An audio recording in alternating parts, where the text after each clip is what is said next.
Let's get ready to rumble! No, I don't care. It's irrelevant. Oh, yeah, it looks good. It looks good from the outside. Oh, yeah, Teofimo Lopez training with Floyd Mayweather. Oh, it looked good. That's irrelevant, ladies and gentlemen. Because it was irrelevant when he was training with Canelo Alvarez. How'd that turn out? Was it relevant when he was training with Manny Pacquiao leading up to the Shakur Stevenson fight? How'd that turn out? You think that Floyd Mayweather was going to help out? No. That's not Teofimo Lopez's issue. Teofimo Lopez's issue, in my opinion, you know, I break it down unbiasedly, logically, and objectively. You know, Teofimo Lopez is my guy. I vouch for Teofimo Lopez. I've been supporting Teofimo Lopez. I argue, debate. I'm a Teofimo Lopez guy, but I keep it unbiasedly, logically, and objectively. It's the mental part. Until he gets this strong enough to deal the things outside of the sport of boxing and inside of the sport of boxing. When he gets strong here, because I believe when Teofimo Lopez, physical and mental, coexist at the highest level, ain't nobody could beat Teofimo Lopez. But after the Shakur Stevenson fight, when he was going back and forth with somebody on IG, that he designed it to be like this. Basically, this is what people wanted. I gave you what people wanted. No. That's not what we wanted. That's a person that, in that tweet, that worry about the haters, the naysayers, and you gave in to the haters. I always say this. I always say that God first, everything second. And let me tell you like this. When a person goes out there and want to walk in that path and strengthen your relationship with God, guess who's chasing you behind?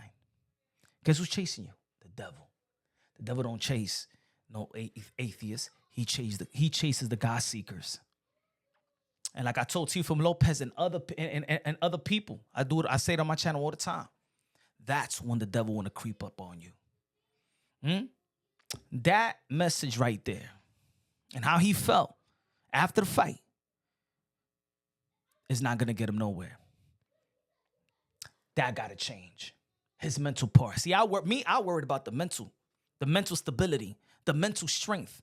Because when Teofimo Lopez gets to that happy place, and if you could, and I even told Teofimo Lopez after the fight, when I believed that he was gonna beat Shakur Stevenson, when I believed that he was prepared physically and mentally to fight Shakur Stevenson, and deal with all the antics outside of the sport of boxing. You already know you're gonna have a lot of haters. You're gonna have a lot of people that's gonna rattle you. You know what I'm saying? You're gonna have that.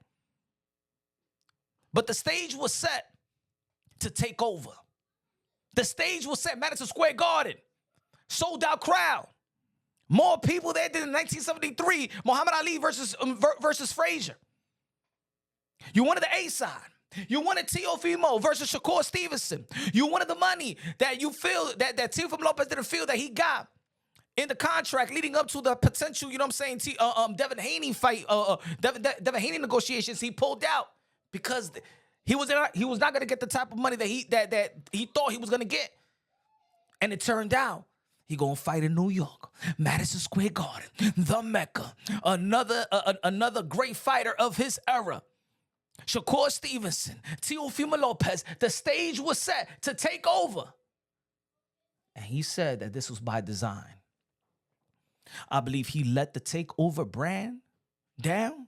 He let himself down. He left his fans down. He even let the people that was betting on him, he let them down.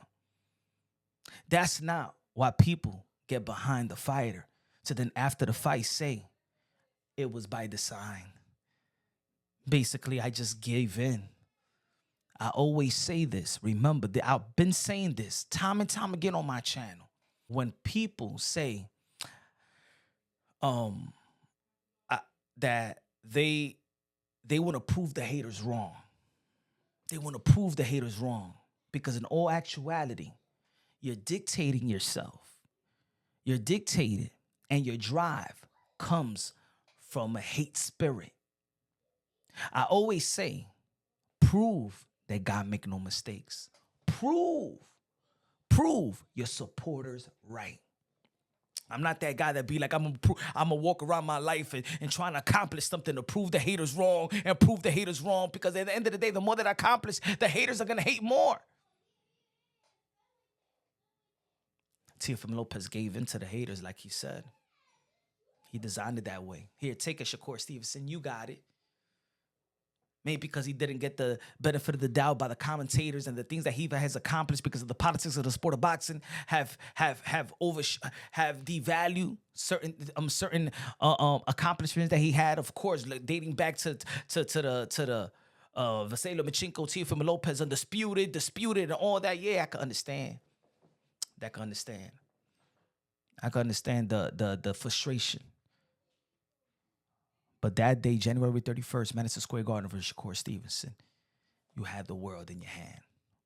All the supporters, all the haters, anybody that was saying anything outside. And you gave in. Teofimo Lopez gave in. It wasn't about the skills. It wasn't about, oh, yo, Teofimo Lopez couldn't figure Shakur Stevenson out. No, they've been knowing each other since they was teens. Just like his father said, that wasn't Teo. And I know I know that people want to use his father as a scapegoat. Like I said, it don't matter if Angelo Dundee, Emmanuel Stewart, Customato would come out their grave and be in his corner. If Teofimo Lopez not here, the same thing you're gonna see versus Shakur Stevenson. Teofimo Lopez needs to find his happiness.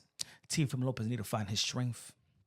Because the more that you grow, the more hate, the more hecklers, but the more supporters, the more people that you can change their lives. The youth is looking at you. And I believe leading up to the Shakur Stevenson fight, I think by that response, he lost sight. Was that the supporter that's what the supporters wanted from Teofimo Lopez? Is that what Teofimo Lopez really wanted from himself? Is that what the kids, the youth in Honduras was looking at? For you to give in to who? To the haters? Teofimo Lopez need to get back to that takeover mentality, because that's what people are invested on.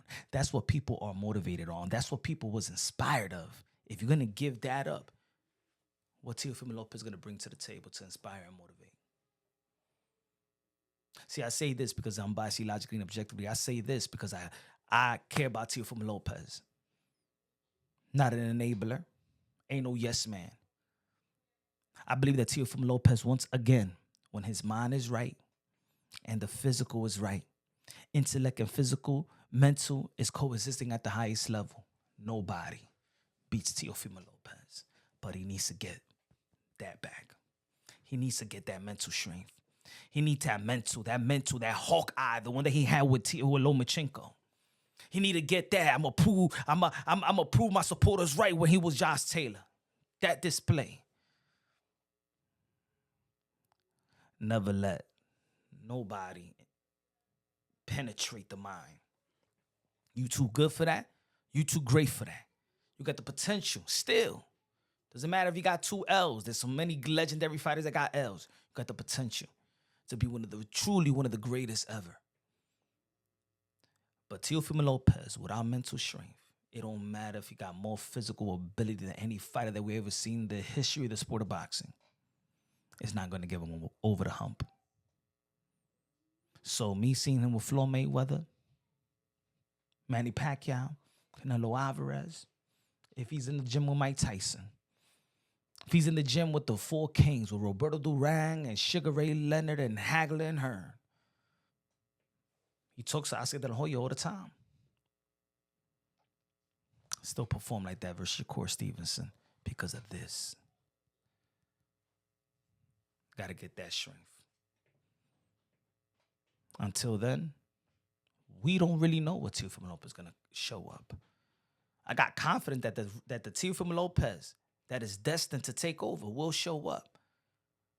But for me, the photo ops and the video ops don't do that for me. Seen it before, enough. Got to get to a point where you're content with your position in the sport of boxing and the opportunities that you have in front of you. Because the boxing career ends like this. Teofimo Lopez, you're in a position to inspire the world. And I believe you lost sight of that opportunity in your position when the lights was bright. Time to get that dog back. Time to get that spirit back. And anybody around you that doesn't take weight off your shoulder, throw them in the garbage now. Those that put weight on your shoulder because the great team and the people, great people around them, is to take weight off his shoulder. And how do we do that? We eliminate things that's not supposed to be in the psyche,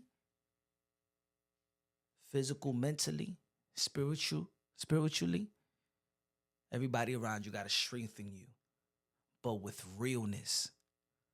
No conspiracy theories. That goes out the window. No, well, this promoter, this money, and they get in. Fuck everybody else. Their money is their money. Their pocket is their pocket. Their legacy is their legacy. Their lane is their lane. Your lane is your lane. And your future is your future. And your career is your career.